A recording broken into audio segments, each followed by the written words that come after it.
కూడా నమస్కారం. పారేపల్లి నరేష్, పోలవరం నియోజకవర్గం, కొరిడం మండల తెలుగుదేశం పార్టీ అధ్యక్షులు.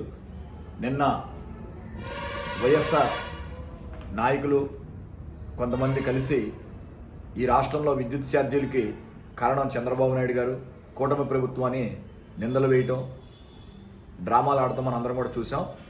రాష్ట్ర ప్రజలందరికీ కూడా ఒక విషయం అందరికీ తెలుసు.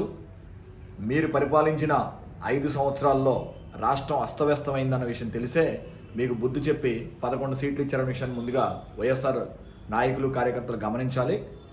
విద్యుత్ ఛార్జీల్ని 9 సార్లు పెంచినటువంటి ఘనత ఈ భారతదేశంలో ఏకైక ముఖ్యమంత్రి నువ్వే బాబు జగన్.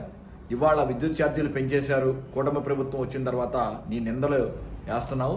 నీ యొక్క మాయమాటలు నమ్మేటటువంటి పరిస్థితిలో ప్రజలెవరూ కూడా లేరు. విద్యుత్ యొక్క ఒప్పందాలు మొత్తాన్ని కూడా తక్కువ రేటుకి కొనవలసినటువంటి విద్యుత్ని, అంటే ఉదాహరణకి ₹2 యూనిట్కి కొనవలసినటువంటి విద్యుత్ని నువ్వు 8 రూపాయలకి 10 రూపాయలకి ఆదానీతో దొంగ ఒప్పందం చేసుకొని నీ స్వంత లాభం కోసం విద్యుత్ యొక్క మొత్తం సంస్థలని, విద్యుత్ రంగాన్ని అస్తవ్యస్తం చేసింది జగన్మోహన్ రెడ్డి నువ్వే. అలాంటి నువ్వు ఈరోజు ప్రజల తరపున విద్యుత్ ఛార్జీలు పెంచారని పోరాడటం చాలా విడ్డూరంగా ఉంది. ఎందుచేత అంటే ప్రజలను అన్ని రకాలుగా ఇబ్బంది పెట్టింది నువ్వు, నీ ప్రభుత్వం. విద్యుత్ ఛార్జీలు ఈరోజు ప్రజలందరూ కూడా ఒకటి గమనించాలి. జగన్ చేసినటువంటి తప్పిదాల వల్ల ఈ యొక్క ఒప్పందాలలో కొంత సర్దుబాటు కార్యక్రమం నిమిత్తం జరిగింది తప్ప వేరే ఉద్దేశం కాదు. జగన్మోహన్ రెడ్డి నిన్ను ప్రజలు నమ్మేటటువంటి పరిస్థితి లేదు. ఎందుకంటే రాష్ట్రంలో ఉన్నటువంటి ప్రజలందరూ కూడా పెన్షన్లు చక్కగా సక్రమంగా అందుతున్నాయి. ప్రభుత్వ ఉద్యోగస్తులకి జీతాలు సక్రమంగా అందుతున్నాయి.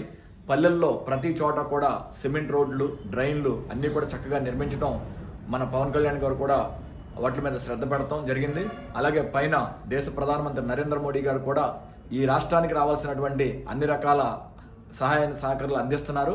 ఈ రాష్ట్రం అభివృద్ధి చెందిపోతుంది, ఈ రాష్ట్రం అభివృద్ధి చెందకూడదనే దురుద్దేశంతో నువ్వు నీ డ్రామాలు ఇంకా కట్టిపెట్టాలని జగన్మోహన్ రెడ్డి మీ అందరూ వార్నింగ్ ఇస్తున్నాం.